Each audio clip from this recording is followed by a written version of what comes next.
Mabuhay, Kapwatids! My name is Stephanie. And my name is Aimee, and welcome to the Babaylan Bruja Book Club podcast. We have come together in efforts to decolonize our minds, our bodies, and reconnect with spirit by ways of relation via conversation, of education, interpretation, and integration.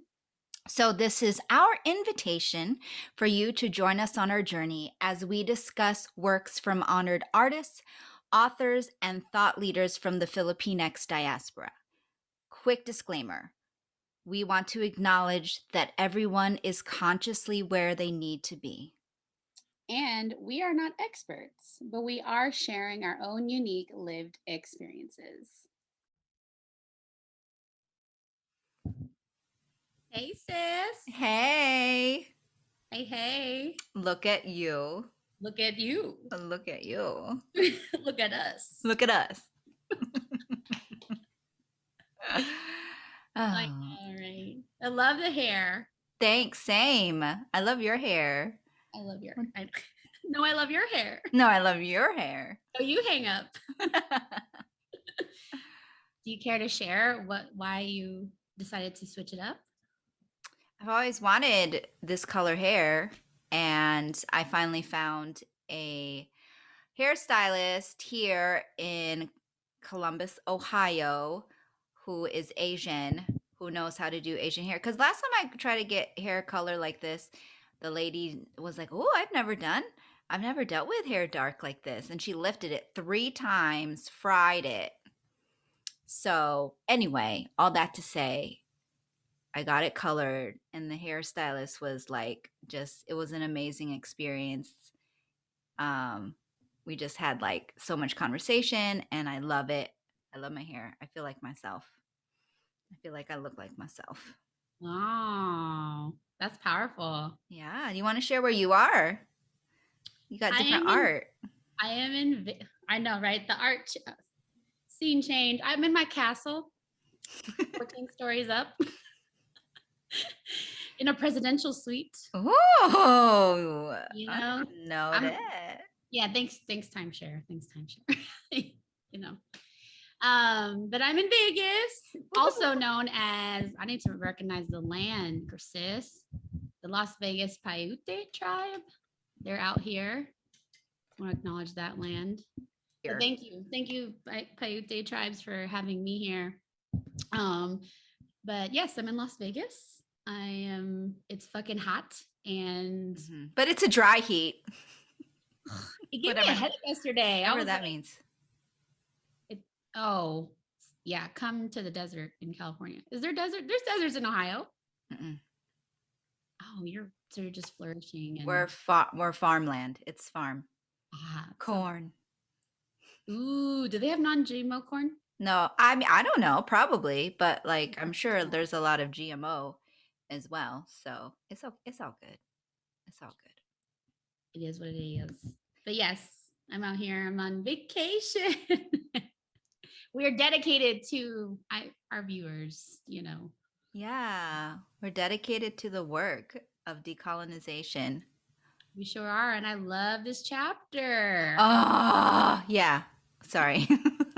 That was a good we're gonna dive in. So, shall we dive in? As we always do, with a prayer. So, as always, take a moment to ground. Take a pause and drop into your bodies. Become fully present in this space. If it's safe for you, we invite you to close your eyes and straighten your spine. Direct your focus to your breath now. And take a few deep inhales, extending your belly out. And bring it back in when you exhale. Make your belly button touch your spine. Do it one more time together. Inhale. And exhale. So conduct a quick body scan. Relax your shoulders, your jaw, shake out your hands, wiggle your toes. Picture streams of white light coming from the heavens as it passes through your body, from the crown of your head, all the way down to your feet and into the earth, our Mama Earth. We acknowledge the ancestors of the lands we are occupying, knowing that we cannot do our own remembrance work without remembering them. For Amy, she is on the Wyandotte, Miami, Delaware, Shawnee, Hopewell, and Adena people in Ohio. And originally I come from the Bay Milwaukee Okiech tribe in California. But right now I am on the Paiute land in Vegas. And there probably is more, but I just want to pay respect to them. So thank you. And thank you all ancestors for having us here. We acknowledge our benevolent ancestors, our guides, plant, animal, mineral, God, source, whatever you refer to as a higher power for this gathering. Acknowledge you, dear Kapwa, for your presence right now. You are exactly where you need to be, no matter wherever and whenever you're tuning in.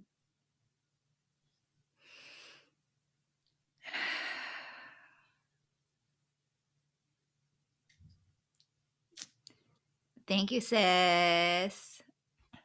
You're welcome. How's your heart, sister? Oh, man. My heart is well. It is integrating. I'll share that last night. Shout out to Chriselle Can Medium on the Instagrams, our sister. Yep. Yeah. She is it dot? Is it just Chriselle Can Medium? I think it's at Chriselle Can Medium. Yep. Yes. Okay. So she does she does a lot of things, but one of the things she does is past life regressions. So I did one yesterday. So it was a very interesting experience. I've never done something like that before. And some like major messages came through. It was a fun experience, but so I'm just like integrating and just sitting with those things. But so that's where I am. And but life is good. My heart is good. So yeah, how about you, sis? You're on vacation. How's your heart? It is grateful. At the end of the day, I am grateful to just be in this human experience. I bring it back down to like specifics. Before I left, it was a stressful day. It's just packing is just so stressful. And then I had an interview that I shared with you. So we were talking about it. It was, things happen how they're supposed to. And you just only wish for the best. And then I received news that my godfather, rest in peace, George, this episode may be for you. Just hearing of his passing and the way he passed was earth shaking for me. And so it was an opportunity for me to sit in those uncomfortable, really grief, sadness, and to like transmute it in a way that felt right. And still welcoming the cyclical feelings that'll come up, right? But yeah, so it's been a whirlwind to say the least, but at the end of the day, I'm grateful. I woke up, as Brett Rockman says in his, you watch it, you follow him, sis? Yeah. He's always rolling in his fucking Hawaii mansion on his skateboard, and he's like, good motherfucking morning, bitch. Because I woke up. Right. The fuck. That's like my cool girl impersonation of him. But yeah. All in all, it's a lot, but it's also just so simple at the same time, and I think given that recognition of where I'm at, literally, like, I'm just grateful. I'm just living, my intention is present, to be here. Yeah. Here I am. So yes, I love that. Thank you for sharing. Thank you for asking. So Okay, let's dive in. This was a chapter, friends. Thank you. Kapwa. Oh, Yeah. at the Trisha. Like, if she ever listens, I just want to let you know, I think I'm you and you are me, Kapwa. Because your writing is legit. Like, I was like, like, yes. Like, when you read something, you're like, Yeah. So, Yeah.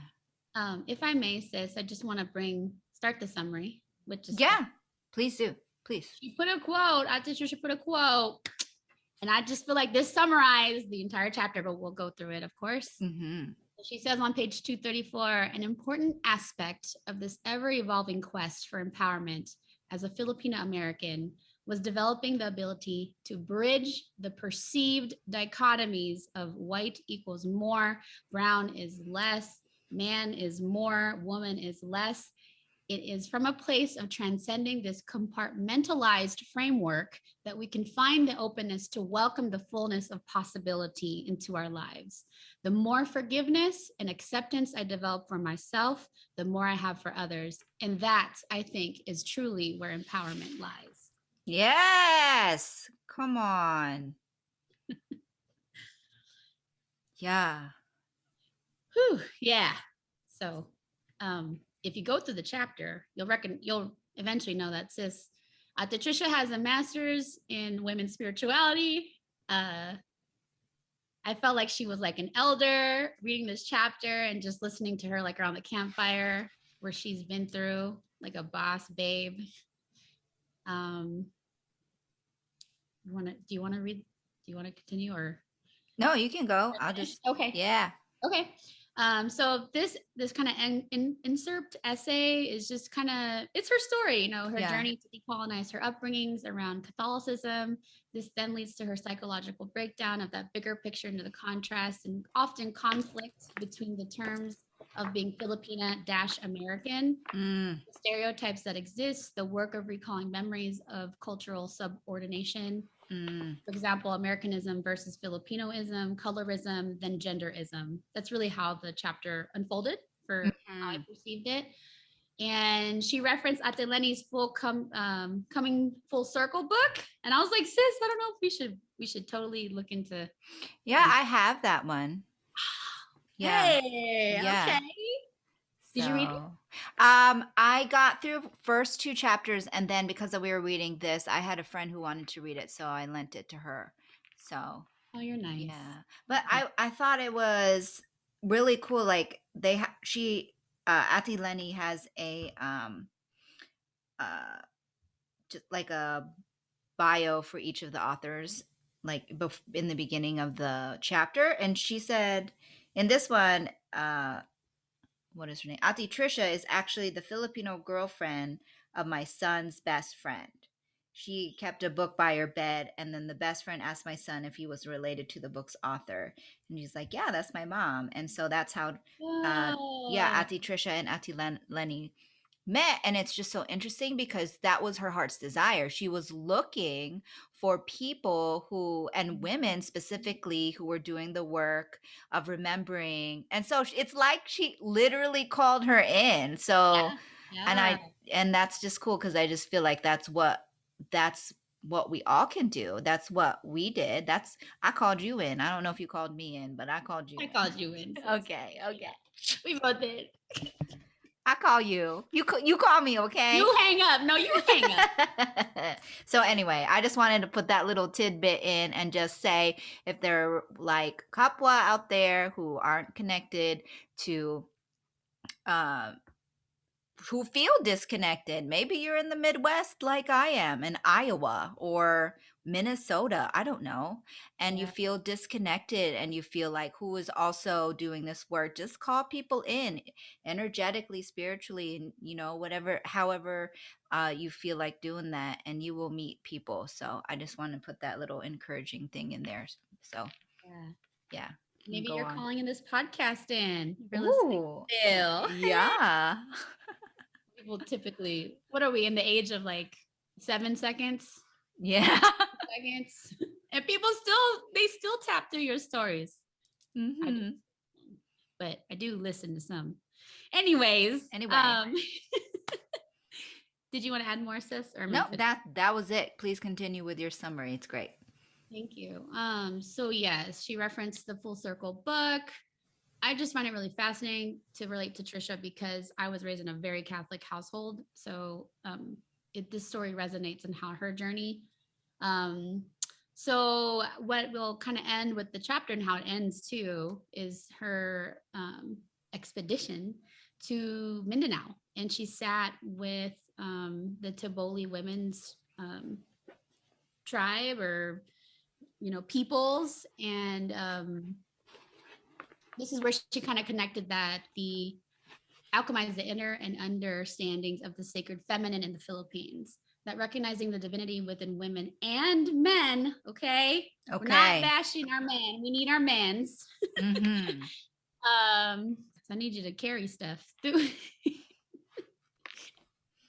So she spent some time in Mindanao, and then what I really loved is just we're gonna highlight the tinalak. Tinalak. It's like a weaving of banana leaves. It's a cousin of the banana leaves. It's the abaca fibers related to the banana leaf, and the colors that these women received. Did you read about that, sis? I was like, wasn't it cool? Girl, I know. Okay, so we'll talk into that. We'll dive into it. I'm like nerding out about this, like you know what I'm saying? Like hearing more about our culture. Yeah. So, yeah. Anywho, yeah. So that's Trisha's chapter in summary. Yay. Do you want to talk about it now, the tinalak? We can, yeah. I mean, it's honestly at the end. So like page is on? Page 233. Yeah, 233, she starts talking about it. So she was invited to dinner with the Taboli women. They're master weavers. Yes. So the art of weaving tinalak is the direct expression of women who are having direct access to spirits. Yeah. Yeah. Yeah. What'd you think, sis, of this part?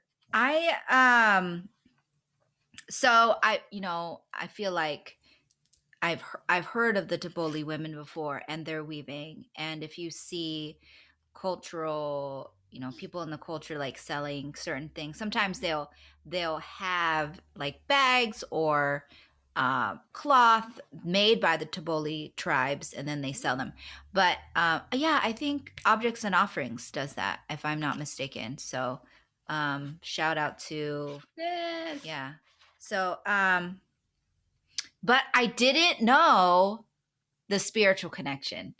Oh, I didn't know that was a spiritual connection, and that I was like, what? Now I'm going to buy more. Right? So, so I just thought that was beautiful, and I understand now why, spirit and ancestors are keeping that alive, because it's directly from our ancestral spiritual heritage. Yeah, and I love is a direct expression of women having direct access with the spirit. So, do you want to talk about the colors? Spirit? Or what was your thoughts? What was your feelings about this? It was dope. I was like, and I have cousins in Mindinao, so I'm like, dang, I want to go to Mindinao now, now. Yeah, my husband's family's from Mindinao. Whoa, let's go. Okay, so they mentioned the spirit of the abaca, which is the fibers they're weaving with. Fu Dalu. It's known as a fierce spirit who safeguards the integrity of the tinalak and the weaving process. What's really fascinating is these women were separated from their husbands, or they couldn't have sex. And supposedly Fu Dalu visits them in their dreams and gives them the patterns that they're going to use, the three colors of the red, the black, and the white. And the red symbolizes things, the black symbolizes things, and the white does. So I don't know if you want to. Yeah, so the red symbolizes hulo. Red or hulo signifies the place human and plant souls go to whose body has died by bullet or blade. And then black, hitim, stands for those who have died by natural causes. And white, how do you say that, bukai? Yeah. Is those who have taken their own lives. Or who's died death. from untimely death. Yeah. Yeah. Yeah. So that's very honoring, honestly. And it's interesting. The women who weave, if they do it right, they stay well. But if they don't do it right, they get sick. I was like, what? Like, wow. And but like, you better do your job right.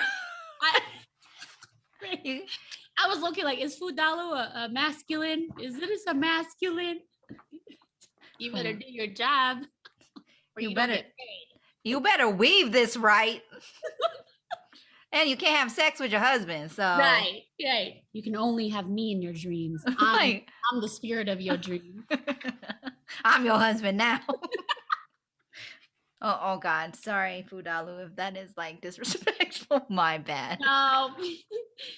We mean it with reverence. Really. Yes.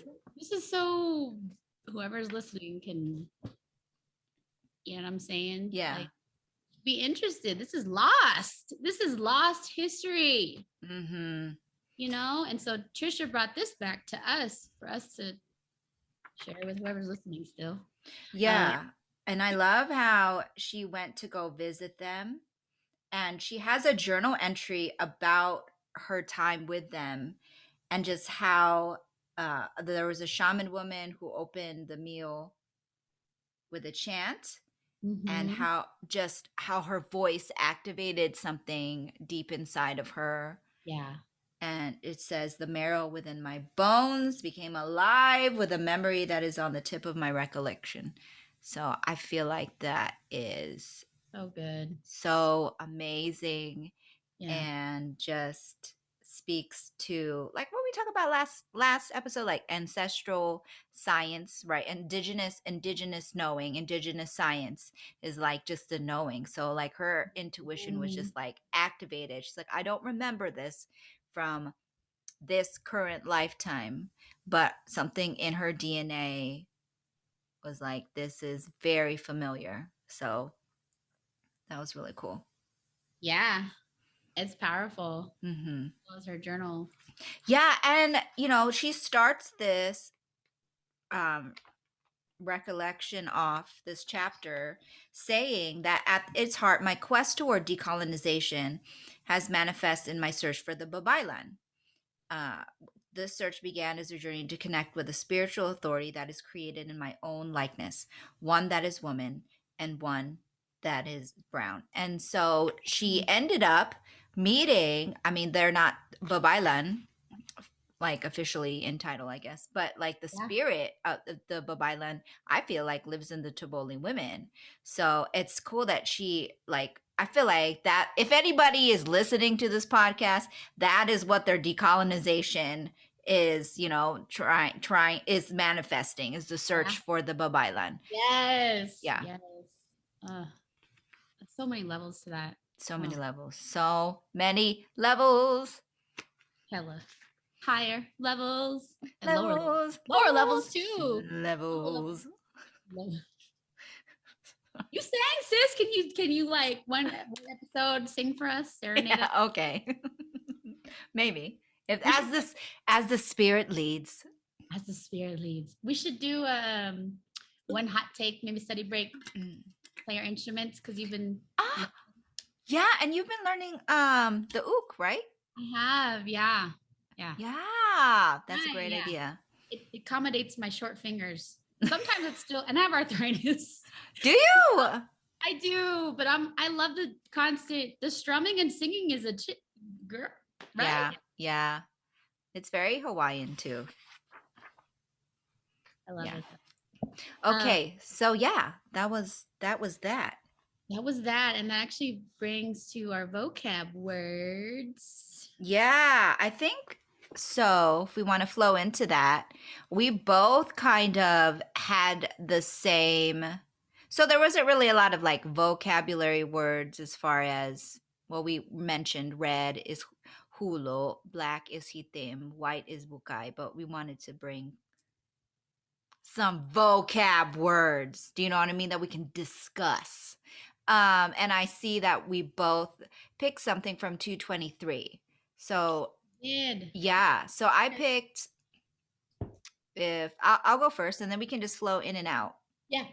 So I picked Filipina-American, whoa, as a vocab word. So that's like Filipinx-American and Filipina-American, Filipino-American, like we are in the diaspora. That is where we are. Oh, now you got me singing. Yeah. I'll be as great as her, but So Ate Trisha was saying how she was in a bookstore and she was looking for books that resonated with her in women's studies and spirituality. And then she told herself, I am Filipina American, I tell myself. Then she says, I suddenly realized how I've dropped those first 4 syllables in order to feel like my experience was being addressed. I became overwhelmed by a sense of absence and loss. And so for me, I kind of picked up on that because as Filipinx Americans, we in the diaspora, that's what we're trying to figure out. Like, who the fuck are we? Like, how do we be Filipinx American? How do we remember the ancestors when we're not on the land? How do we respect our heritage, but also be where we are? Because we're not fully, like, we're not in the motherland, but we have so much pride and connection and feel the remembrance in our bodies. And then just like she became overwhelmed by an absence of a sense of absence and loss, and it's like, oh man, that is one, like, if Filipinx American, I'm going to say Filipinx instead of Filipina, even though that's her experience. honor So, it. yes, so as Filipinx Americans, you know, we get to define, that's what we're trying to do, is define who we are and define what makes a Filipinx American. And I'm like, oh man, like a Filipinx American, there's like so many levels, like we talked about before. It's very nuanced, but in amongst those levels and nuance is unfortunately absence and loss. That's because that's the American part. Yeah. That's the American part. So, yeah. I mean, yeah. the loss, like there was a part, it's not even on this page though, it's somewhere in there where she's just like, my American side was telling me this, my Filipino side was telling me that. Excuse me. And it kind of just like, again, displays that contrast, that constant conflict that she had on understanding, like, am I too Filipina, am I too American? Yeah. And it's like, you gotta lose, or it's like, do you have to lose to acknowledge both, or can you be both? And I feel like that's like the big theme of this age of Aquarius, you know, that all multiple truths can exist at the same time. Yeah. And we do, part of understanding is to, the truth is understanding our truth, and we have to find our truth. Unfortunately, yeah. But she was talking about, like, she was in the library, she was just kind of like, she's like happy that women are, like, you know, writing books and stuff, because that's, yeah, I used to be burned for just knowing how to read. Word. And so for her to, like, it's like, well, that's great, women are writing stories, but she couldn't like relate to, I think there was like a Asian American, she was like Chinese, I think, wrote a book, and she can only resonate to a certain degree. But then she was happy when she found out Filipino-American books, writers coming out. So yeah. And then then again, it says, so she was like, she was happy and then she was sad again because it was like only 2 or 3 books or handful or something like that. So she calls us Filipino-American as a minority within a section of minorities. Ooh, yes, a minority within a minority. Yeah, it's like the rabbit hole. You got to go down the rabbit hole. Oh man, girl. So that brings me to yeah, come on, my vocab word, if that's okay. Yes, please. I feel complete and we'll keep flowing. So okay. The identity politics of brownness, because speaking from a stance of energy, everything is energy, right? Our avatar yes, we reincarnated this way. Yes, I did. Come yes, on, I did. Look at my avatar. Just kidding. I'm not kidding. Be confident in what you look like, whatever you look like. Yes. Y'all yes. are beautiful. You are beautiful, sis. I am beautiful. We're Thank all you. beautiful. Okay, Thank just you. wanted to take a pause. It's nice when you've been working on your soul, connecting with your soul, and that in Come turn on. will reflect your external, right? Exactly. Yeah. And the right people will see your internal. Just saying. Mhm. You can't run from the truth. So, anywho, based upon that, like it's for me, I bring up brownness from an energy, everything is energy, identity, politics, because we are not spiritual beings we're not humans having a spiritual experience. We're spiritual beings having a human experience. Yeah. Oh my so God. part of whatever weird ass game this matrix is, like for us Filipinas, Filipinx, to just rediscover and come back to the Babaylan is like it's like a juicy part of like recovering back our heritage, because I've been saying this through some episodes, sis, like how we assimilate to Americanism. Yeah. Yeah. Because Filipinoism isn't good enough in America. So I think the brownness vocab for me, it was referenced in, again, page 223. She says, my brownness is a part of me that has always existed, but one I am just starting to recognize. It is as if the family of my being, capital B, as in being, was reunited with an orphan sister or daughter that had been lost via the ideals of it, an institutionalized nightmare. So it's kind of like we're all waking up and, right, coming back to the roots. And that's what using is. So I just want to invite like this perspective of our brownness as a veil. One part of like, it's part of the veils to decolonize, but at the end of the day, like we are souls, and it's just so fascinating when we connect with other, for me personally, like Filipinx over souls, part of the soul fam. Yeah, soul fam. Like what did we do? We came here to do what? Like let's go, you know what I'm saying? Like let's partner, let's collaborate, let's support each other. Yeah. Let's elevating it's the thing about right now, like they're raising melanated voices, right? Yeah. So indigenous is the future. It's why we're here, sis. Yeah, that's why we're here doing the thing. Yeah. Okay. Yes, thank you for sharing that. I have so many thoughts right now. Yeah, I know. I feel like I need to take a breath. I know. That was a lot. Yes. That was good though. So,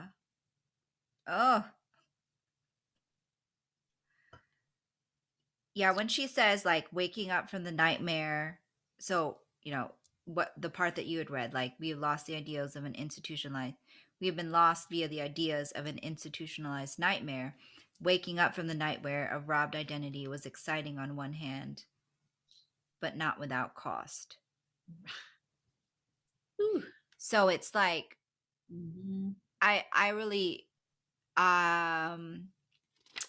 can resonate with her story, because I denied my brownness for a long time, and because that's what I was taught to do, that's what I was needed to do. And one of the things that she says is, I realize now that it was her parents' way of helping us to secure our success in the country by aiding in our assimilation of a culture that they were already learning to adopt even before they left the Philippines, talking about how the Philippines is colonized as well. And then we come over here and we think whiteness is better than brownness, right?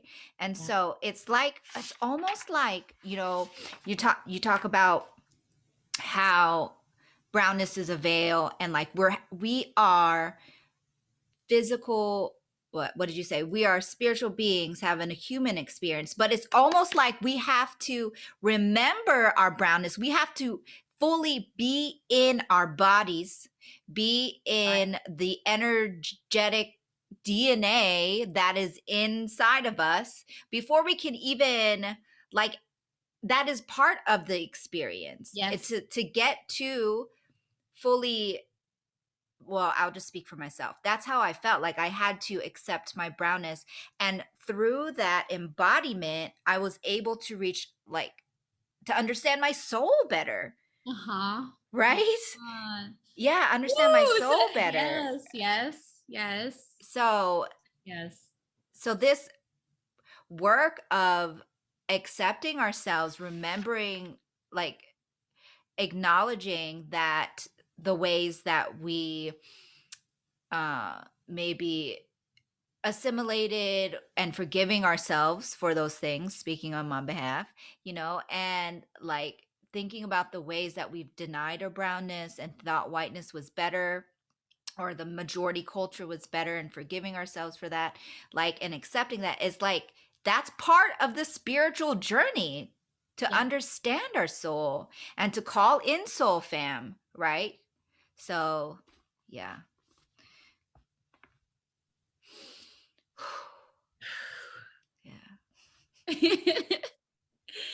I love that. And I definitely see, I was like picturing like, it's almost like if this is part of the colonized process, right? We have school curricula, Mm-hmm. It's like you can't get to 5th grade unless you pass 3rd grade, Um, and for me, what comes through with that is, some, I don't know if it was a download. I bet you Sis would confirm the intuition, coming from autoimmune perspective, like this is part of the acceptance phase. Mm-hmm. Mm-hmm. Believing that and feeling into it in my DNA, there's talk about like cellular reprogramming, right? Yeah. So it's activating those dormant DNAs, what they call junk DNA, to heal. And that's so I'm calling upon my cells right now to just, love our brownness and accept that that's without that, I would not be here. Yeah. In this space, literally talking to you. So me. Yeah. Yeah. Yeah. So it's a beautiful thing. I think there's obviously always going to be more to uncover, and to experience, but to recognize that it's like we're not orphans, right? Other Kapwatids who are very much on their own journey to remembrance, who they are, what they came here to do, who they came here to do with. Yeah. And to work past this cosmic joke drama of like our ego blocking us from, finding that way to weave together, right? To That's weave. Yes. So yes. Yeah, it really is spiritual work. This is spiritual work. And this the accessing my Filipino spiritual authority. That's the name of this chapter. Do you feel complete with that? I do, sister. Yes. I do want to bring up. Sure. On page 222. 222. Okay. She talks about how being a Filipina-American, she talked about how she blamed her heritage for the gender hierarchy and shame implanted in my psyche, because even though this is not, because she thought that the gender hierarchy, which was actually imposed by colonialism, right? So Filipino women are submissive. Filipino women are mail order brides. Filipino women are good wives. Filipino women are good cooks and housekeepers. Never question authority. Need protecting. Filipino women will never tell you no. Filipino women are sacrificial caregivers. And listen. So listen. All right, a word coined Amy. Go. No, but so this triggered memories of being of growing up in the Navy subculture because my dad was in the Navy. And so he was in the Navy. He was a career Navy, so 20 years. And there's a lot of Filipino women who are married to American men. And that is some of the things that I was taught too, and the things that I heard from even my own dad at times. Oh, Filipino women are, they're great caregivers, they're submissive, they're compliant, and so I because we're not, we really cannot be. No, we are not, and that's why, yeah. So there's a balance, but always a balance. Yes. That's what we were told that we needed to be in order to come to America. So some of us played the game. I used to be mad at mail order brides. But you know what I'm saying? Listen, they're doing what they need to do. They're playing the game. I'm not saying it's good or bad. Maybe it's bad because it's the system. But what I'm saying is, but also they're internalizing that. They're like, okay, well, I'm a Filipina. I'm a good housekeeper. I'm a good this and that and whatever. And I can see why I have pushed back on that too. And so I wanted to separate myself from my brownness because I thought that's what my brownness meant. Do you know what I mean? And then she talks about how she went to the Philippines and she went to Boracay, I think it was Boracay, but Boracay, and then she said she saw a older gentleman. Oh yes, I remember this part. Walking around with, mail order bride. Girl, it's on page 225. Let's talk about it. Oh, the one question I was like, She was like, or was she naive? Was she really naive? That's what I'm saying. Or was she really naive? Just, if you see a woman, and we shame this too, right? Because of laws and mythical blah, blah, blah. If a woman is with a man, like she's a whore or she's selling herself. Right. He has cash. But it's at the same time, it's like, and like, don't money buy things? Yeah. Like I wouldn't do it, but I mean, like, how, if she's gonna do what you don't know her situation. Women do what they need to do, period. Moms do what they need to do. So you don't know her situation. I feel like it is like I don't like it. I don't like the trope of Filipinas being mail order brides, but I also know, like, in the subculture of the Navy, the tea is a lot of them marry American men, come over here, have babies. Yeah, and get the citizenship, and then they're like, psych, I am not a quiet, submissive wife. And then their men, but that's fine though. But then their men are like, wait a minute, but that's on it's all fucked up. Like, just the whole thing is just fucked up because a Filipino woman is strong, is bold. And if you can't handle that, then don't marry one, right? But also, yeah, okay. There's just levels. There's levels, but this is who we are. We dye our hair red. Like, we're bold, we're strong, we're spiritual, we're powerful, and we do what we need to do to survive and to get shit done. Yeah. And I think that's what essentially the patriarchy is trying to mask for us, to have us feel like we have to constantly keep a male gaze, right? Or speaking in heterosexual terms, but in reality, it's like, it's like, that's what men do. They look, women look too, and non-binaries look. But I think once an individual recognizes their divinity, I'm divine, I'm more than just what I look like. How does my mind work? How do I take care of myself? How to take care of my family? How to take care of my friends, my community? those things shine in a way that women, a little bit, we have portals. Okay. Men, y'all wouldn't be here without us. So it's like, that's just something you got to accept.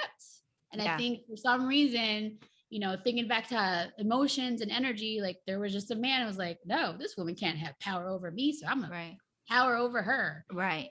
And they already have the malakas, right? Which is what we recognize. But women are strong too. It's just, there's levels, right? So there's levels. It's like, it's not right. And it's like, it doesn't make sense, but it also makes sense. Yes, exactly. It's both and. Yeah. Like, I don't agree with it necessarily, but I get it. I get it. And I'll even go further and say that, these white men at the end of the day, they're probably wanting companionship. They're humans. Okay. Yeah. It's probably harder for us to, like, depending on where you are with accepting white, I say privilege. They're humans too. Like, and if there's a pretty exotic brown woman, whatever, bro. It's like, I even think like, it's like the exotic thing is stupid because women are just beautiful how they are. And I think that that's like the bigger message. We just stop thinking like this woman's more beautiful than the other. It's like, it radiates. You can't lie. Yeah. I was talking to some friends about this the other day about how women, we want to be appreciated. We don't want men not to look. We just want to be appreciated and not owned. It's, you know what I'm saying? Yeah. Yeah. We just don't want to be owned. Like, why you got to look at me and be like, now I got to own you, or now I got you. That's too much, too powerful. I got to keep you down. Just let us shine and appreciate it. Like, you can't own the sunset, but you let it be and you appreciate it. Why can't women just be like the sun? That's all I'm saying. Honestly, I don't want to blast him, but one of my ex-boyfriends, like, he was one of those. Blast him. I own you. You my girl. You can't wear that. Like, da-da-da. Like, he was basically like, I think we went out one time and he was like, and I didn't say anything of what you wore, but part of me wanted to tell you to cover up. And I was just like, so you think that you not saying anything was you doing me a favor but I get to, so I'm not a sovereign being. Like, I can't wear what I want to wear, and it has to. I'll wear it for me. I mean, yeah, of course. Like, I want you to think I look cute and, like, tell me I'm pretty and feed me. That's all we want. Yeah. Oh, and take a bullet for me or a collie stick. You know what I'm saying? Protect me. A collie stick. Tell me I'm pretty. Yeah. But yeah, like, it's just that ownership of, like, yeah, what is that? Like, why jealousy? Is it scares? It's jealousy. It's the darkness. It's just owning, like, the insecurities that we all have. You know? Yeah. But either way, where were we going with this? I don't know. We were just flowing in the flow of conversation, talking about a Filipina. And yeah, but I mean, yeah, women just if you love there's a quote I think one of my teachers says is, other women who love themselves love other women, because we patriarchal gaze, where it's like I was talking about this the other day. It's an innate, like, caveman thing in women and men. Ooh. That's why jealousy happens when someone is, like, going to take your mate, because it's survival. So okay, I see. It's evolutionary. Okay. Yeah, but obviously in a both and paired. Right.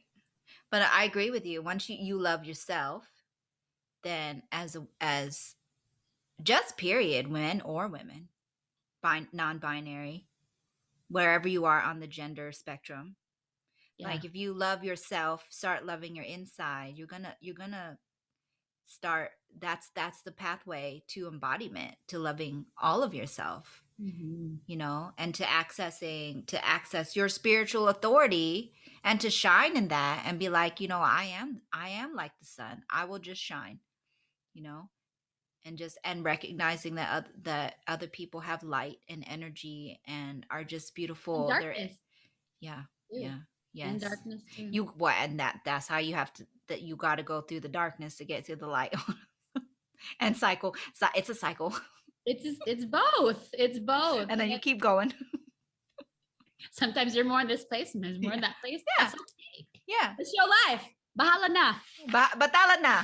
Batala na. So, okay.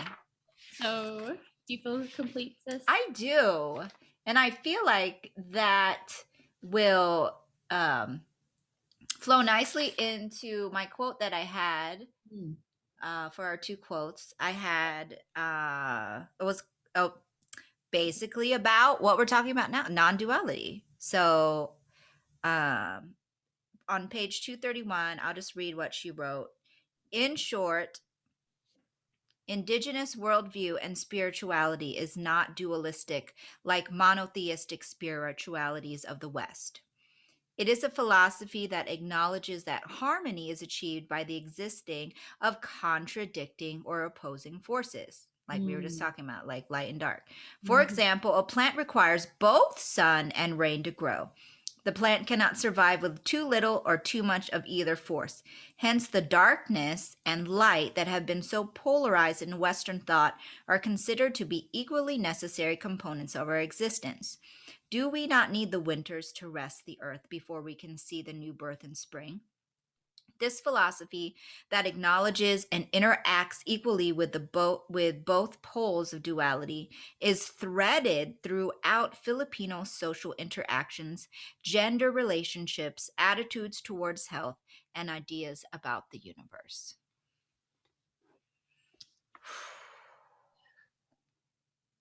So this is our ancestral, this is pre-colonial.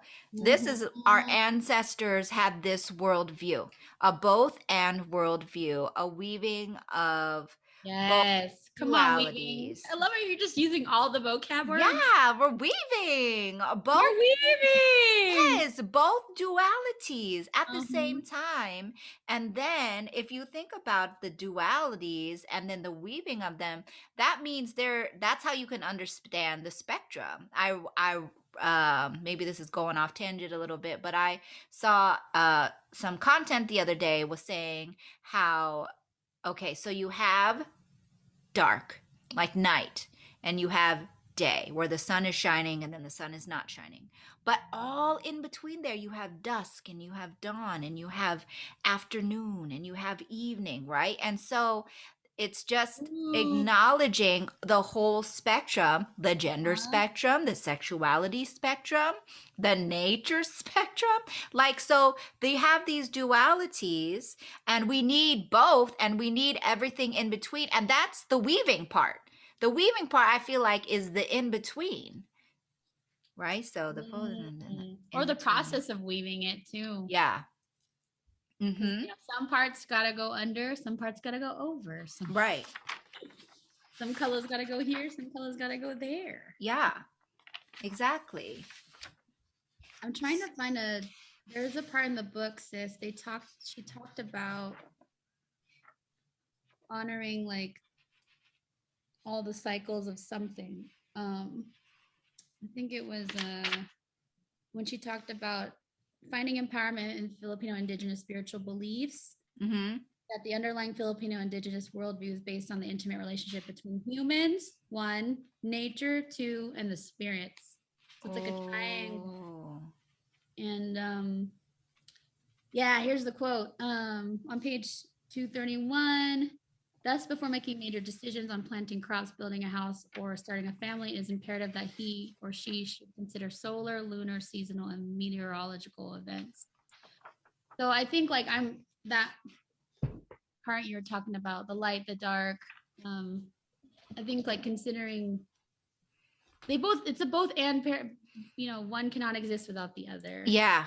Yeah. And this was like, I think taking it to look at what part of the month are you at? Like, where's the sun? Where's the moon? Like, is this the summer solstice coming up? You know, is this an appropriate time for this offering or whatever? You know what I mean? Yeah. Yeah. So I think that kind of came into it. But that's what I was thinking when you were saying all the elements. Yes, all the elements. But yeah. So anyway, I just I really resonated and really loved this, what she shared about how um, this is us. This is what we're remembering. Mm-hmm. You know, this is what we get to remember. We get to remember. And I love me some both and. Honestly, I love me some both and. I agree. Yeah, that's like a study break topic because there's so many both ands in this world. There are. I guess there are a lot of both ands, and I'm not saying it's comfortable or right. I'm not saying it's comfortable to process through those, but I feel like the acceptance of the both and is key to like life, period. Peace. You know, peace. Yeah. Well, I mean, you know how they talk about a plant cannot survive. It needs both the rain and the sun. So if there's no good or like rain isn't bad, but you know, like sometimes it can feel uncomfortable or inconvenient, or cold, right? Or cold, exactly. But it's required for plant requires both sun and rain. So it's not even this good or bad duality, because like if we're like, oh, sun is better than rain, but then a plant gets too much sun, then the sun is bad. So you need both. Like it's both and anyway, yeah. That's a whole both and there's a whole ass study break. Both and. So that was my quote that resonated with me, sis. Make that a shirt. Make that a hat. Both and. Yeah. Art. Anywho, okay. You feel complete, sis? Yeah, I do. Thank you. So 226 is my quote. And then we're almost through. So I talked about silent power. Kind of trace back to our cousin who's with the mail order bride order. It's funny you were saying that because when I read it, my mom, she jokes about being a mail order bride. But my dad, obviously, they're both Filipino. I was gonna say, wait, what? I know, right? Their story is interesting. I won't go too much to my parents' story, but that's another day. But they eloped. They basically like he grew up in San Francisco. She grew up in Manila. He came to the Philippines, saw her, was like, "Yep, you the one." And then, you know, so she laughs. She jokes about like, "Yeah, I'm a mail order bride because my dad brought her over." Ah, okay, yeah. No, the ancestors just said, "Come back home." I know. And then he saw your mom, and then the ancestor said, "Yeah, that one." And then bring her back so you can make Steph so that we can have this podcast one day, so she can meet Amy and have a podcast one day. That's what happened. It's my storyline. How'd you read my storyline? So anyway. That's the timeline. Okay. So silent power on page 226. The concept of silent power was encrypted in my being, again, capital B. One I inherited both internally and externally, but my Western feminist roots did not understand this language of silent power. It is my American side that reads my Filipina side as submissive and over-accommodating. It is the confusion created by the constant conflict between the two encrypted languages that engrosses me. My Filipino side is drawn to the Filipino concepts of generous hospitality and admirable nurturance, but it is the Western feminist voice that also condemns these values, prioritizing first notions of cynicism and individuality. My American side craves external power. It is the American part of me that picks fights, that yearns to yell, that entices me to dominate. It is also that piece of me that internally regrets my small frame and soft voice. Oh. So, but I was, speaking for the more fuller women, I was like, well, what about like medium to larger frames? And what if we don't have soft voices? I still want my silent power. Right. And silence isn't necessarily, if we're talking about like, we're talking about like, what is that term, sis? Semantics. Yeah. Conceptually or subjectively, like silent and power, right? silent isn't necessarily good or bad. Power isn't necessarily good or bad. It just, Mm-hmm. again, the paradox comes up, right? So I brought up silent power because it was really interesting, just the contrast and how, again, like we both need light and dark. Plant needs rain and sun. I keep talking about Cruella. It's amazing. If y'all's watch that movie, it is literally a depiction of like light and dark. Oh, I can't wait. Versus, I can't wait. But yeah, just I think that's like key. That's one of the key activator tools about like how do you wield your quote unquote silent power as a Filipino-American, or you're not even silent. You're just out there. But what do you think, sis?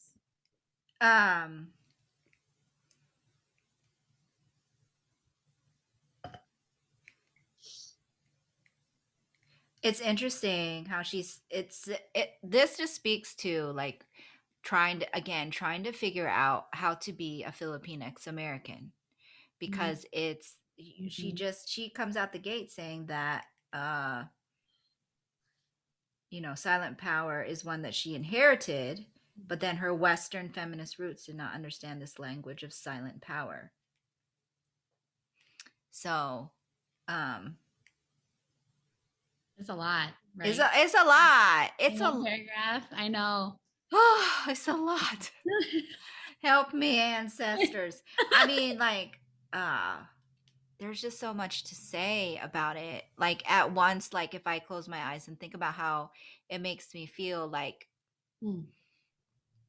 I feel almost like proud that we have silent power, right? Yeah, it's part of the, I think, mysticism, the mysteriousness of just being a woman, being a brown woman. Yeah, a women period have silent power. Yes. And so that's why I'm like, oh, like this is empowering to talk about our silent power, Yeah. And how do we just use it to support your greater and highest good, right? Yeah. And there's people who wield it for maybe not their greatest and highest good, but they're wielding it, and that's your life, right? Bahala na. But yeah, so she says that, so she has the Filipino side that has that silent power, but then her American side is like, fuck that. And wants to be like loud and dominating. Power. But maybe as Filipina-Americans, we have both. It's like a both and. Both. Yeah. Yeah, we have a both and. We can have silent power, and we can also yell and pick fights. And honestly, like, I know we're speaking about the Filipina-American experience, and that is a very specific experience. But I feel like if you zoom out, the broader experience, that's the broader experience of women in general. But yeah, Filipino-American women specifically, because that's what we've been told, is that we're quiet and submissive and like good housekeepers. Right? And so it's almost like, oh my God, it's almost like all of the things that have been told to the matriarchy, to women in general, have been put upon Filipinas. Do you know what I'm saying? Like, so throughout the ages, they're like, well, women should stay home and have babies and cook and clean and just be like submissive to their men, right? Just in general. And then now there's this like, women are like, hell no, what the fuck? And then, but for some reason, there's still this trope of the Filipino-American being all those things. Do you see what I'm saying? Especially in how I grew up, that's what I heard growing up in the Navy subculture, in the military subculture. So it's like Yeah. Does that make am I making sense? Yeah, it's like a dominant dominant masculine trying to look for a very submissive feminine. Yeah, and it's like, oh well, there's Look, all Filipinos look like it, so yeah.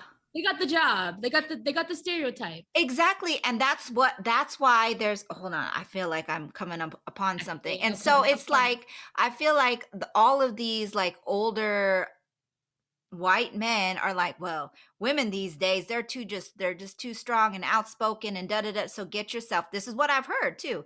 Get yourself a Filipina woman. Ooh, and you know what's crazy? My ex, I feel like he thought because I'm an Asian presenting woman, like what did he think? I was gonna be like submissive. And honey, I'm not bragging. You were like, I'm not the one. I wasn't, but for a long time I wanted to be, you know, and that's a different conversation. Yeah. But I think just this silent power piece is just, again, perhaps the time we're in is how do we restore that flow? Because there's nothing wrong with like getting married and having children. Boom. Right? Yes. That's fine. You know, it's a beautiful experience to have. We're not bashing that. No. However, if you're I am that.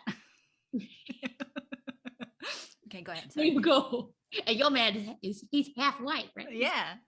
So you have an ancestor that's a straight up white man, you know? Yeah, I do. And it's just where was I going with this, sis? I'm sorry, I knocked you off. You said the flow. We have to figure out where the flow flow. Like how do we find the flow? And I think that reinstating the intention, right, of your weave. You're weaving. What is your intention for this weaving? Is it for your greatest and higher outcome, or is it just because you want comfort or like, you know, security? And if that's it, own it, you know, versus like, oh, I just got to do this out of fear or shame or scarcity. That's what leads to dis-ease, because you're in a state of like, I got to do this because it's not making me happy, but I want to do it. It's like, but you can do both. Again, you can do something that's a different context. Okay. And we're talking to spirits. Oh my God. Do you see this white hair, sis? Yeah. It's beautiful. I know. Yeah. I love it. Right now. Okay. Y'all's, my dream is to have, if I may age gracefully, I'm talking to myself now. I would love to have a long gray silver hair. Oh my God. Yes. Like just like wait till I'm in my crone stage. Wait till I'm a Lola. Yes. I want to be a Lola. Like, you know, that's you know, ageism is another thing we don't have to get into, but yeah, that's a whole other thing. Yeah. But okay. Either way, silent power. Do you have anything else to add with that? Well, I'm just gonna say I love your idea of like flow, of like, you know, how to flow how to have silent power, but also raise your voice when it needs to be raised, right? And then how you said like we're not like you want to stay at home and be a homemaker, do that. That is perfectly fine and lovely. But don't do it because you think you're supposed to. That's the thing. Don't do it because you think that's what you're supposed to do or what you're expected to do. Or do both. Be both. I'm both. Right. I am both and that's the decolonizing process. It's just recognizing your fucking sovereignty. You are a divine being coming from source. You have decisions and choices you can make. Sometimes it's not going to be the exact, you know, one that's in your highest and best, but that's part of just living your life. You learn. But yeah. Yes, sis. Okay. Yes. Woo. We're gonna take a breath. Take a breath, everybody. If y'all are listening to Spotify, I definitely recommend you watch this YouTube one, because I mean, Imee's hair is popping. It's like so. Thank you. wait till like when you teach in our like, girl, my teacher, she had red hair. Yeah, and yeah, just come see the visuals. Come see the No, visuals. those are visually stimulated. I mean, look at you have to come and see Staffy Staff over here. What the? She is on vacation. She got a vacation glow. So come see it. Oh, thank you. I receive that. Yeah. I'm healing my wounded feminine and I'm receiving that because Yes. there's I want to keep this glow though all the time, not just on vacation. Yeah, you can. We can. So anyway, do you feel complete with this conversation? Was there anything that you wanted to add? I just want to thank you for everybody listening, and this was great. This was an awesome chapter. Trisha is a great writer. Yeah, I loved it. Earlier you talked about, I think you referenced a place she talked about like poisonous gas and like inflaming her psyche, and I was like, that is very poetic and such a great writing, metaphor. I'm a word nerd. A word nerd. Word nerd. But that's really it. It was a great chapter. It was one of those chapters that made you go, yeah. Oh, sige. Oh, sige. Go ahead.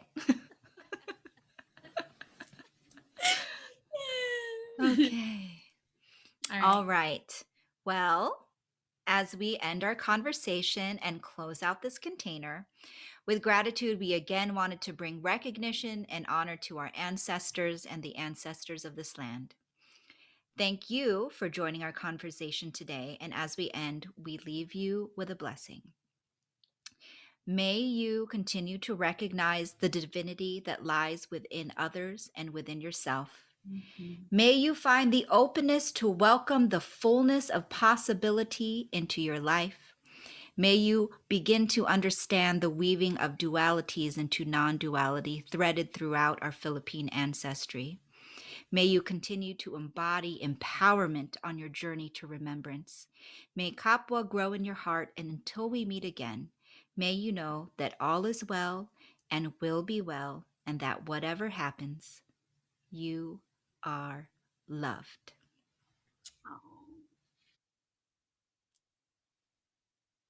That one was good.